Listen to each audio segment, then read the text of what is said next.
What's going on, guys? Welcome back to Soulscast, episode number 14. My God. My name is Jake Landis, and with me, as always, the Pokemonless Prince pursueth himself, Bryce Gardner. Thank you for being with me today, sir. You're welcome. So, if you didn't know, Soulscast is the weekly Next Level X podcast where we talk about Dark Souls, upcoming Souls-like games, and everything in between.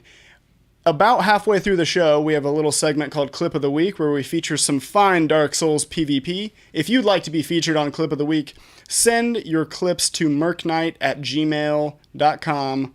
The email will be in the description. Please send us your clips for the love of God. On today's episode, we're going to talk about Necropolis, a little Souls-like, rogue-like thing that came out today, July 12th. Yep. Who knows when this will post? Probably today or tomorrow, I suppose. And then after we talk about Necropolis and our first impressions of that, we're going to touch on a little game you might have heard of called Pokemon Go. Taking the world by storm.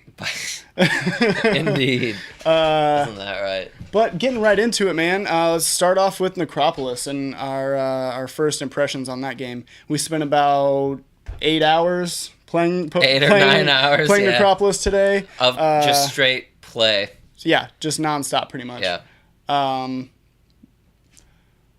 What do you... I'm just thinking about like how we got so far. What do you most...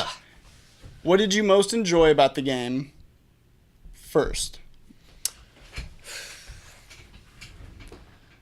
I think the thing I enjoyed the most about the game first was like finding new shit, like new weapons, new items, the idea of unlocking things. That's still one of the most exciting things about the game to me.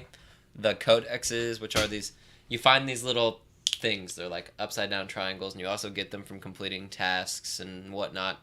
And they're the only things that you buy, it's like a currency. as you know, that carry over. Like if you wipe and you have to restart, as soon as before you start the game, you can pick one of these codexes, which augments your character. Right. Those are pretty cool. The idea of just unlocking all that stuff is very interesting to me. Okay, hold on. Okay, so before we get too deep into this, let's actually just give people a brief rundown. Okay. Of the game, and who might not be so into this genre that might not know exactly what Necropolis is like. So basically, Necropolis, it has a similar control scheme, almost exactly the same control scheme to Dark Souls. There's no leveling up. It's a roguelike, so when you die, it's permadeath. You can play with up to 4 people online, and basically, if you all die and you're all dead at the same time, you wipe and you have to start over from square one. Mm-hmm. So, and you progress through the game in levels, and it goes, I believe, to level 10. We don't know how far it goes yet because we got to level 9. Our first playthrough in like a 6-hour setting, me, Jake, and another guy, one of my friends named Derek, we got to level 9 as 3 people. Yep. We had a few close calls. A lot of close calls. On the way there, a lot of really close calls. I don't even think we realized how close those close calls were. Insane. Insane. The whole game. So basically, if one of your teammates dies, you can revive them. They revive with about 75% of their stamina and health. Yep. That is a huge mechanic in the game. Don't forget the friendly fire. That's what we're going to get into it. So basically, procedurally generated dungeons. Every time you die, it'll be a new dungeon. It's not the exact same enemies or the exact same formations or dungeon that you played the last time through. Yeah. So it keeps everything fresh. It did have a strong feel of the whole idea of you die and it's like one more time. Let's just do it. Let's try one more time. So it's pretty addictive. I really like playing zombies or something like that. But you can beat it. You can win. Yeah. So that's the enticing thing. So now that you guys kind of have a rough idea of what this game is like, I mean, the things that you enjoyed most about the game. Things I enjoyed most about the game, honestly, like, it sounds weird, but I kind of do enjoy the friendly fire because the game's very simple. There's not as many controls. There's not as many types of attacks as there are in Dark Souls. Right. But when you're like, holy shit, I gotta be careful or I'll kill my teammates, it adds a whole new layer to difficulty. Your placement. You have to think about not only like where are the enemies, but where are my teammates so that I don't kill them. Absolutely. And that's actually the whole game. It is like, And to me, the thing I like about it is it has that kind of like couch co-op feel that you got from playing like almost like Gauntlet back in the day or something like that, you know? Right. And that's my favorite thing about it, because it's rare in this day and age for a game to be catered to the let's get 4 people to sit and play this if Definitely. we can. And that's pretty cool. I like that. That's what interests me the most about the game, and that's how I'll be able to go back to it, because you could go back to it even if you're a seasoned veteran and you know what to do. Play with someone who's new to the game would be a lot of fun. You know what I mean? Definitely. And that's cool. It's definitely a cool idea. So, but what about you? For me, I do enjoy the friendly fire. It definitely adds a layer of depth and difficulty to the game that I never expected. I didn't anticipate it either. It is massive. Yeah. The damage that you can receive from your friends is a ton. Like, you can get destroyed by a charged up attack from one of your friends. And I swear I probably was killed maybe more times by one of you guys and vice versa, right? Yeah. Like, it's hard to not hit your buddies. It's also hard because like enemies don't have health bars. Yeah, enemies don't have health bars, so you don't know how close an enemy is to death, which is another interesting mechanic. Yeah. At first, I was like, I would have been very disappointed if we had beaten it on our first run through, because then it would have been there wouldn't have been as much mystery left to the game. And I'm sure there's plenty of people who have beat it on their first. Absolutely. playthrough. I mean, we got so close.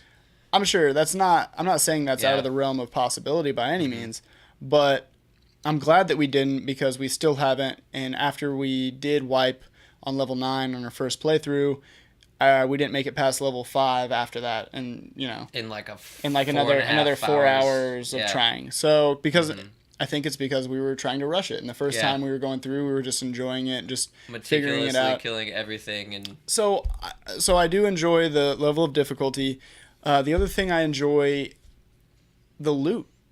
Looting is The loot is great. It's fun. It's random. It's random. It also it's not you don't get your own individual loot. There's just the loot that drops, and you basically it takes, for us to really get better at this game, it is going to mean that we need to have, so if guy 1 gets armor, the next time armor drops, guy 2 needs to get that armor. And the next time armor drops, guy 3 needs to get that armor. And so on and so forth. Because you need to make sure everyone a good weapon. Everyone needs to have a good weapon. Everyone needs to have armor. But everyone wants the good weapon, right? Everyone wants the good armor. Everyone wants their character to look cool. Everyone wants the cool sword.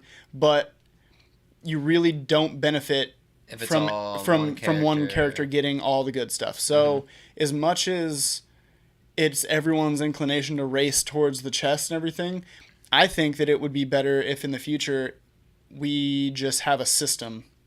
Yeah. Because there are those golden chests. You're almost guaranteed to get a weapon or a piece of armor or anything. So we should just have a system where it's like, all right, you grab the golden chest. I'll grab the next golden chest. You grab the next golden chest. Yeah. And then obviously, if you have a super good weapon and then one just drops randomly, and you have someone who doesn't have a good weapon, you need to make sure that they get it. Yeah. What I was thinking, and what keeps going through my mind as I listen to you talk about this, is how inherently the soul of the game, and I brought this up a little bit before, the soul of the game. It is very it is a team game. If you're playing 100%. With a team, if you can't, it is.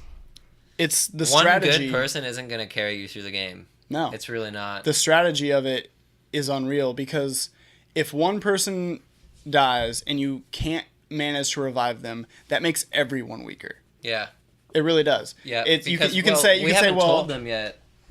If you die and you don't get revived, eventually your screen will fade to black and you'll come back. But you have all your starting gear, and you lose all your money, and all your currency, and all your weapons, all your armor. And your friends can't pick it up or anything like that. You start again from square one, and it's really rough. Yeah. Especially when you're on level 7 or 8. We were on level 7, and all of us lost it except for one of us. Yep. And then I didn't even have a super powerful weapon at the time. You guys both lost your super powerful weapons. Yeah. And we still made it to level 9. We still made it to level 9 because we were being super cautious. So that's the other thing. Level 9 just got crazy. And there was nowhere to run. There was also 6 of those fireballs. Also, Derek screwed us because we needed to buy stuff. We needed to do all these things. And he walked through the gate, and it just warped us all into level 9. There's like this and little... it's like this hellscape. There's like flames and shit everywhere, and we were in the middle of buying items, and he's really just like, oh, I was ready to go, and I thought you guys were, and we're just like, what the fuck? Yeah, we get to this like, you get to the central hub at the end of each level, and there's a vendor. You can go buy shit, whatever. You can change out your codex. Yeah, do some stuff before you go on to the next zone. You know, heal up, whatever. There's a lot of different things you have available to do depending on how much currency you have. And we get to this last zone, and instead of having an elevator which you can go down, there's just like a red glowing gate that obviously is like a transporter or something. We get there, and Derek just immediately steps through it, and we get to this like hellscape, like... We were dead. We weren't ready. We weren't prepared. We could have done so many things to make ourselves more ready for that situation. And then we get it all the way to level 9. And then he's just like, and just like goes through the door, and we get screwed. So, but the thing is, he didn't know that was going to happen. We didn't know that was, you didn't know for a fact. When I saw it, I was like, I'm not going through that shit. Right. I wouldn't have either, but that's the other thing is like I saw him step through it. It is such a team game that even you, like, when you were getting like impatient and wanting to like rush it and trying to get like, we would all warp back. Me and Derek would be doing something, and you're already dropping down the elevator, killing dudes, getting chests, getting your loot, or doing whatever. Yeah. And ultimately that hurts us because you go down there, you take damage from enemies that you might not have had to take. Yeah. Because me and him were still buying, but you were getting over anxious, and it's patience is a virtue. Patience is a virtue, and you're coordinating with your team and your strategy with your team is insanely important. Yeah. And if you don't do that, you won't make it. So, so another thing that I really liked about the game was the codex. So those items that currency you get, the little upside down triangles that you can use to buy the codex carry over from game to game, and they don't even specifically tell you what they do. They kind of vaguely hint at what they do, and then you just have to hope that you're getting what you're hoping that it is. Yeah, well, like they have like a vague kind of comical description on what it might be, and then you equip it, and then you have to experiment. Kind of what figure out what it is actually doing for me. Like we got one that was quicker stamina regeneration that was really good. There's one that gives you a super high jump. There's one called Vampirism that I can only imagine gives you health from every enemy that you kill, seems like it could be which seems really good. That one costs more than like all the other ones do. Yeah. So I can imagine that one's really good. It's hard to avoid damage sometimes because your stamina as it depletes, because the more stamina you use, the more it depletes, and then you have to eat to fill it back up.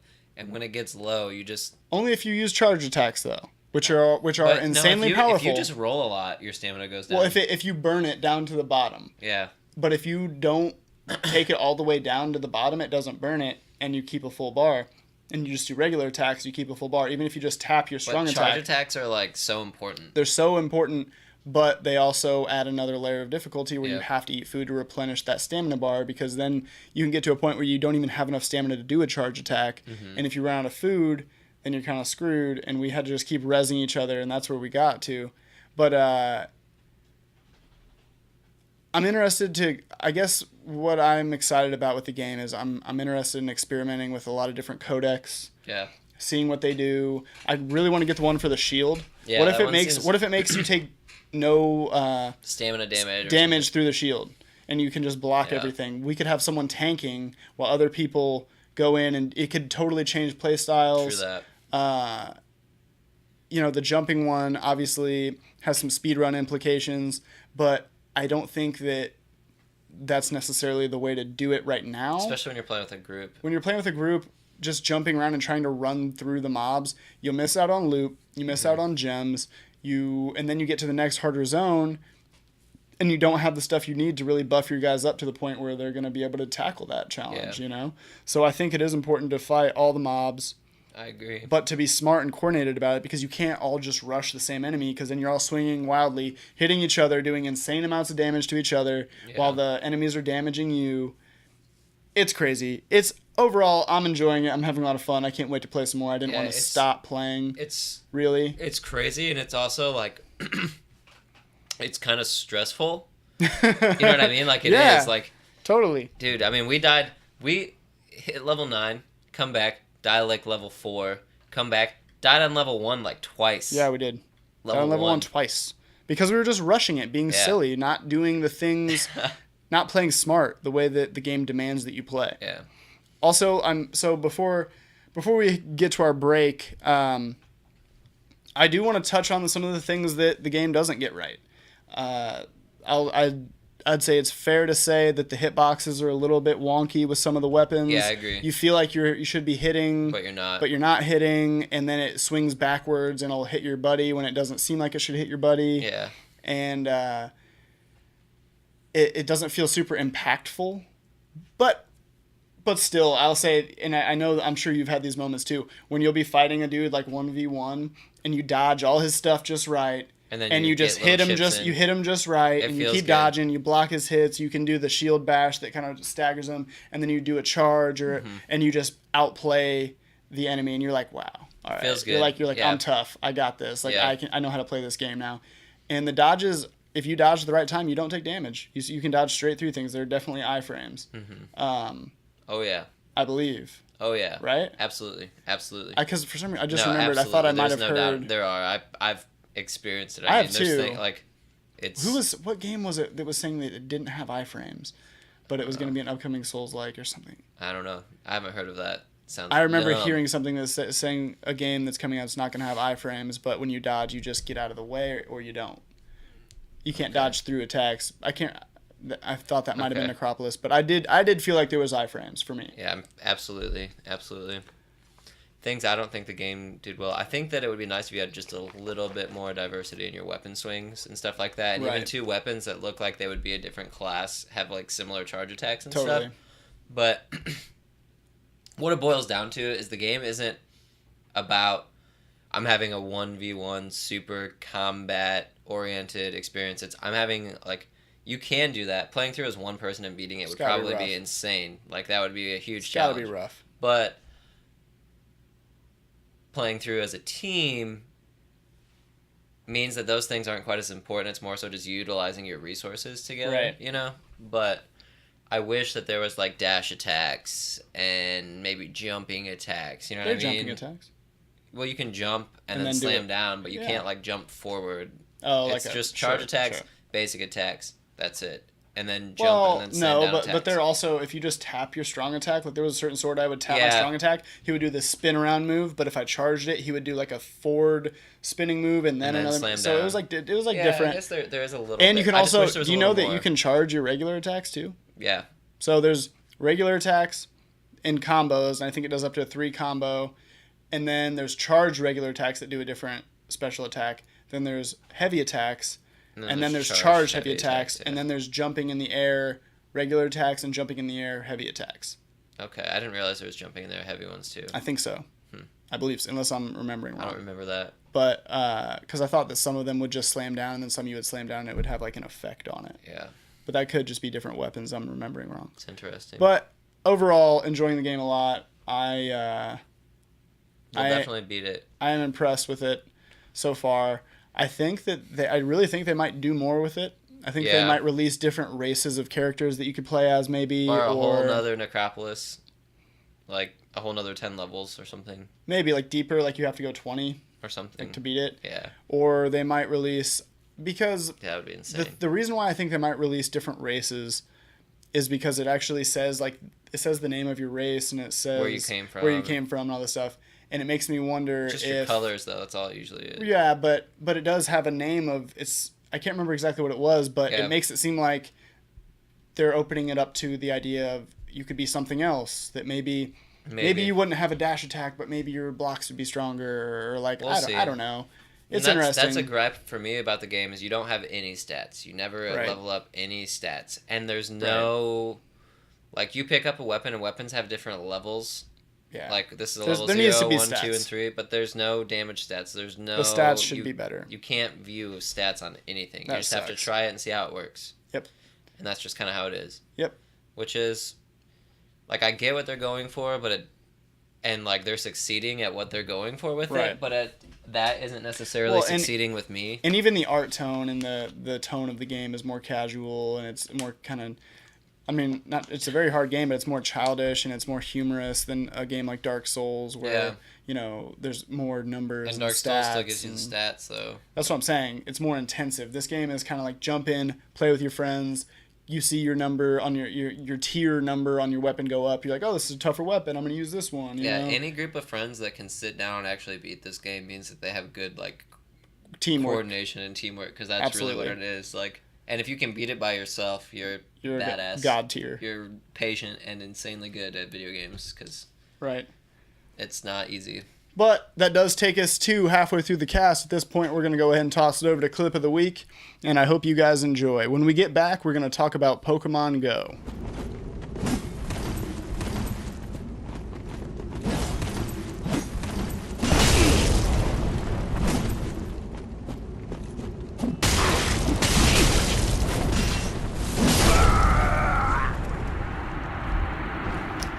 Welcome back, guys. We hope you enjoyed that Clip of the Week. For the second half of the cast, we're going to talk about Pokemon Go. I imagine this won't be the last time we talk about this game here Probably on the not. cast. But, so I've been playing it a little bit. Bryce has not been playing it. Thus, his title, The Pokemonless Prince Pursueth. We just felt as if we had to talk about it because it's such. It's just such a big right deal now. right now. Yeah. And it has its hooks in me. I'm enjoying the hell out of it. It's great. I just go over my data all the time already, like watching YouTube videos, listening to music in my car, reading things on Google everywhere I go. Right. Like. Right. It's like. If I'm on Pokemon Go, am I just gonna have a crazy data plan or what? You know what I mean? Or you, instead of doing all those other things, you'll be playing Pokemon Go. I guess you're right. That will take the place of it. But Pokemon Go uses Google Maps and all this other stuff, so it makes me feel like it would be.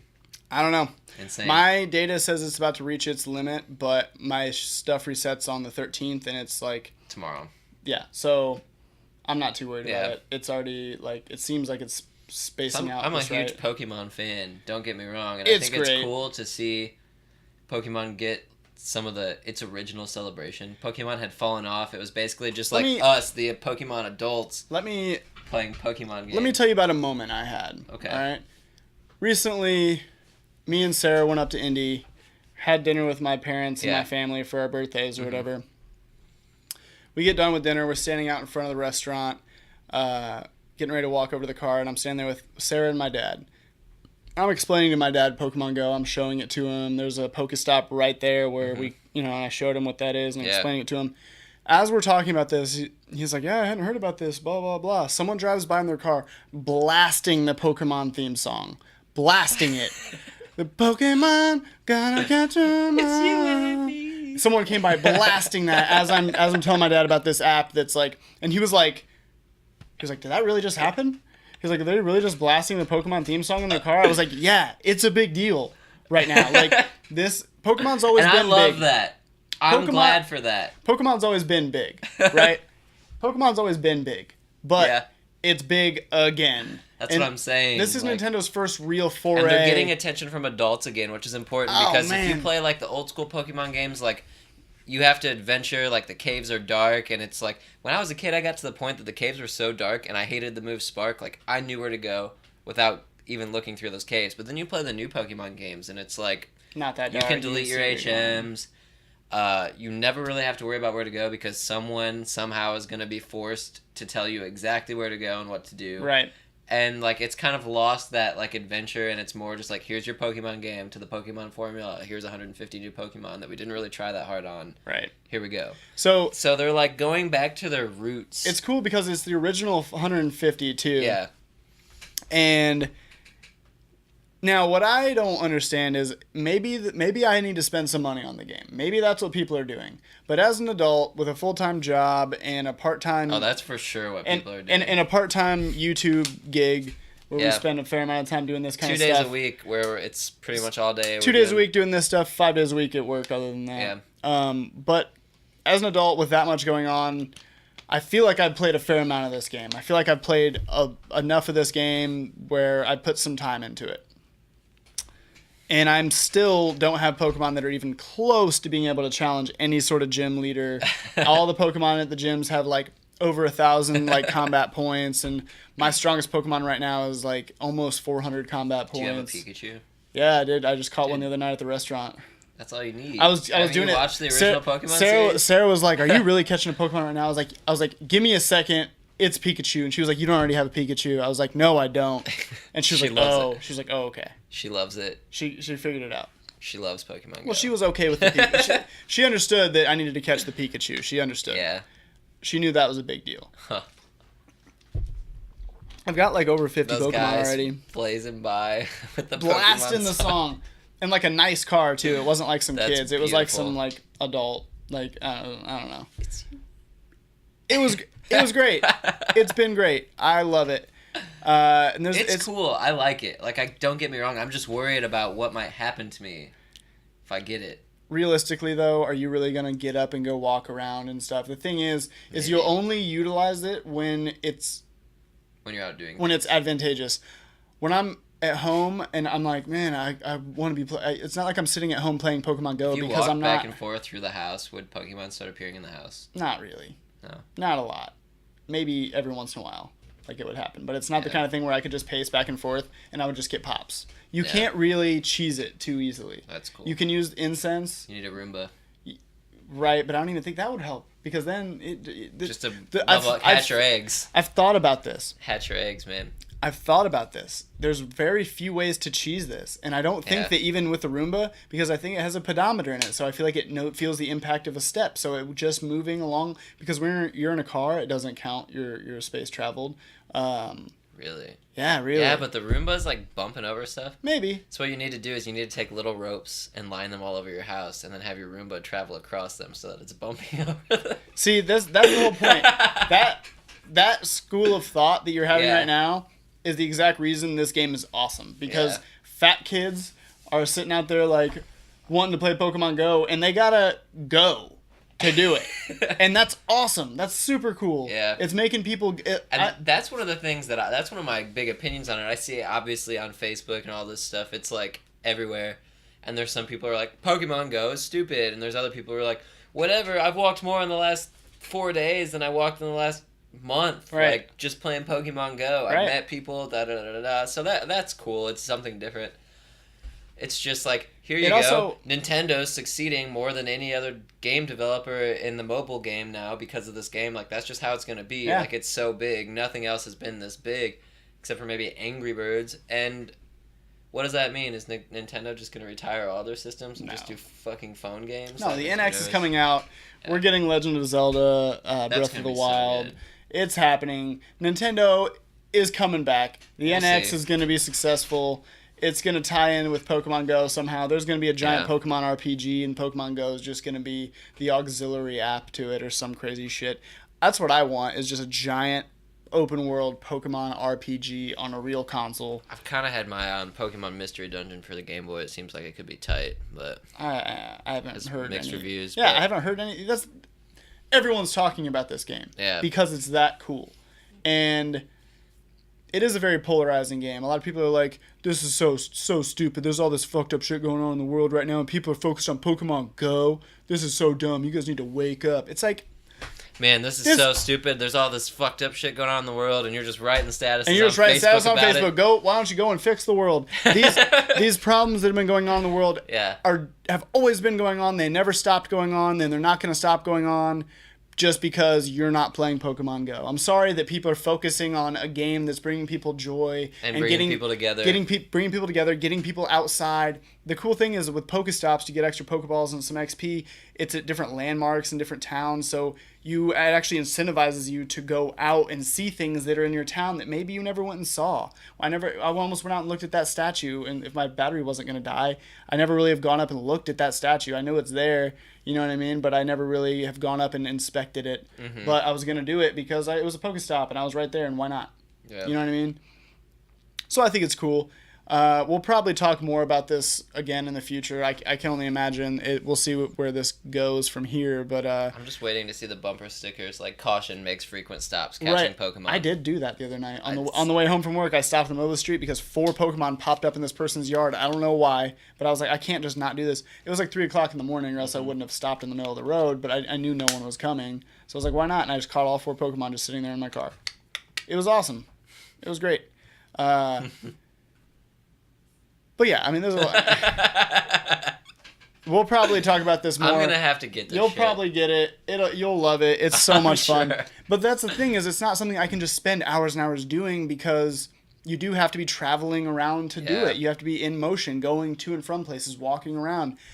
Honestly, I don't have that much extra free time to just spend walking around just trying to catch Pokemon all day long. Yeah. But while I am walking around and going places and doing things, I might as well catch some Pokemon while I'm doing it. You know what I mean? It doesn't stop me from doing anything. It's a really cool idea for sure. And the fact that it's not just like some private company trying to like make a Pokemon thing that's going to get shut down, but it's actually a Nintendo game. Yeah, like, and that's I'm just badass. happy to see Nintendo succeeding. Because there was that like Pokemon game on PC that was getting made where it was like a Pokemon RPG where you adventured around. Yep, You could and they shut it down. And they shut it down, and it was going to be like it looked awesome. The coolest Pokemon. It looked so cool. Yeah, it was like a third-person RPG where you're running like around. they fought, and you kind of like controlled them while they fought. Or whatever, yeah, like, it looked freaking tight. It did look tight. Speaking of, I still think we should play that Pokemon fighting game sometime soon. Someday. Oh yeah, the one on the Wii. That could we be never cool. played it. Probably would be cool. We never have, but I bet that'd be fun. Yeah. But anyways, yeah, we just wanted to touch on Pokemon Go a little bit just because it's such a big thing in the... And, like, I love Pokemon. I have a Pokeball tattooed on my chest. Like, it's not like I don't. Yeah. Oh, my like God. Pokemon. I can't... You're a mockery of yourself Why, for not playing this game. You have a Pokeball tattoo on your chest. Dude, my data. Whatever. Yeah. What better use of your data than catching Pokemon? I don't know. What? What's better? I always look at the Dark Souls Reddit. Look at a couple other... Look at it on your computer. Yeah. Catch Pokemon while you're living your life. That's the motto. That's the message we're trying to get out there. Guys, go out, live your lives, catch Pokemon, play Dark Souls, play Necropolis. $30 on Steam. Phenomenal game. Really fun. Yeah. Go get destroyed with your friends. Get super frustrated, almost beat the game first try, and then wipe and start all over again. You'll have a blast. Definitely can give it, the next level X endorsement, at least at this point. $30 makes it a worthy investment. If you don't have a good PC, you don't want to play it on PC, wait a little bit. You don't even need that nice of a PC. I mean, I downscaled my resolution a little bit, and it ran great, and I don't have a super amazing PC by any means. But yeah, guys, this has been Soulscast episode 14. As always, we thank you guys for joining us. Join us again next week for another episode of Soulscast. And until then, guys, praise the sun. Praise it. Praise it. And catch Pokemon.